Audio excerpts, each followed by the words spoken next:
महाकवि केशव के संबंध में ये कथन किसका है? केशव कवि हैं लेकिन भटके हुए। वो दरबारी जीवन के सभी पार्श्वों के ज्ञाता थे। दरबार के श्रृंगार, उल्लास एवं रतिरंग का उन्हें बड़ा गहरा अनुभव था, लेकिन उन्होंने कथा ऐसी चुनी जिसमें श्रोता को अपने आंसू सुखाने का अवकाश ही नहीं मिलता। कथा चयन की इस त्रुटि के कारण ही केशव रामचंद्रिका में सफलता न प्राप्त कर सके। असफलता का दूसरा कारण ये भी था कि थे तो वे मुक्तक कवि थे, परंतु बहुज्ञता प्रदर्शनार्थ प्रबंध काव्य लिखने के लिए कमर कस बैठे। पीतांबर दत्त बर्थवाल, आचार्य रामचंद्र शुक्ल, डॉक्टर मोहन अवस्थी या डॉक्टर नगेंद्र? सही उत्तर है डॉक्टर मोहन अवस्थी। उपर्युक्त पंक्तियों के अलावा महाकवि केशव और उनके महाकाव्य रामचंद्रिका के संबंध में डॉक्टर मोहन अवस्थी के कुछ और आलोचनात्मक कथन इस प्रकार हैं। केशव ने कथा के स्थलों को मर्मस्पर्शिता की दृष्टि से नहीं, अलंकारिता की दृष्टि से चुना है। रामचंद्रिका में कथा तो बहाना मात्र है। कवि का वास्तविक उद्देश्य छंद तथा अलंकार प्रयोग में अपनी कृतविद्यता दिखलाकर आचार्यत्व की घोषणा करना है।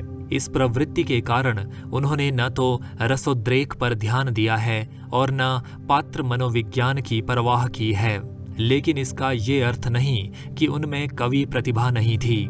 जहां तहां उन्होंने अत्यंत मर्मस्पर्शी चित्र भी अंकित किए हैं। अशोक वाटिका में रावण के आने पर सीता संकोच और लज्जा से किस प्रकार सिकुड़ जाती हैं, इसे केशव ने केवल 7 शब्दों में चित्रित कर दिया है। सबे अंगले अंग ही में दुरायो। केशवदास कम से कम शब्दों में अधिक से अधिक कहना चाहते हैं, साथ ही कथन गति भी मंद नहीं करते। ये ही दोनों बातें उनके संवाद कौशल की सफलता की कुंजी हैं। केशव के संवादों जैसी फड़क और चुस्ती मध्यकालीन किसी भी कवि के काव्य में नहीं मिलती। केशवदास संस्कृत, प्राकृत तथा अपभ्रंश भाषाओं के पंडित थे। उन्होंने काव्य शास्त्र का गंभीर अध्ययन किया था। संगीत, वैद्यक, ज्योतिष आदि का उन्हें अच्छा ज्ञान था। पिंगल में वो पारंगत थे।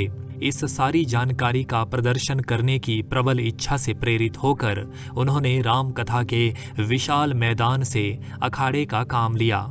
इसके लिए न उन्होंने काल दोष की चिंता की और न स्थान दोष की। पूर्ववर्ती काव्यों की सूक्तियां, नीति कथन, चमत्कारिक अलंकार प्रयोग एवं उपदेश वचन उनके इस अखाड़े में पहलवानों की तरह परस्पर टकराते नजर आते हैं। साहित्यिक अजीर्ण का जैसा एकत्र उदाहरण रामचंद्रिका में मिलता है, वैसा अन्यत्र दुर्लभ है।